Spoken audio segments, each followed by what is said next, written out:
Let me just say, Mr. President, that this country was going to die without you. This country was going to actually die without you. That's what we were facing in 2024.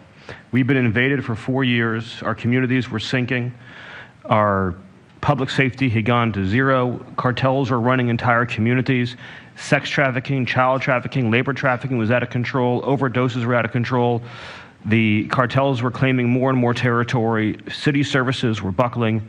This was a country on the verge of dying, and you alone saved it. And when you stepped forward originally in 2016, you started the movement to make America great again. And that means make America great again in every way. And that means safety and prosperity and peace and freedom from cartels and crime and gangs. And your vision and your leadership in declaring war on the drug cartels is the single most successful public safety initiative in American history. And I need the media to understand what President Trump has done. People have been talking about drug cartels for longer than I've been alive. And everyone has just taken for granted that they can't be touched or stopped. They're too big, they're too powerful, they're too evil, they're too murderous. They can operate with impunity. And in just 9 months, President Trump is the only American leader, not just in our lifetimes, but ever, to actually take the fight to the drug cartels, to actually seek their eradication.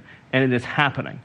And so while the Democrats are shutting the government down and fighting for free health care for illegal aliens, look at what President Trump has assembled here. He's assembled a team under his vision, direction, and leadership that is saving hundreds of thousands of lives. Hundreds of thousands of lives.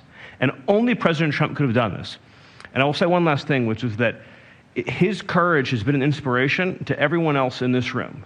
There are people in this room, I'm looking at, for example, at Todd Lyons, who have been relentlessly doxxed and harassed and threatened.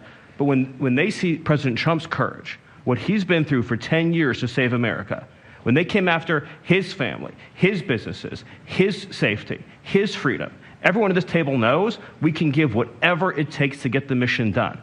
So President Trump, thank you for your leadership, your boldness, your courage, and your vision. We're honored to serve underneath you.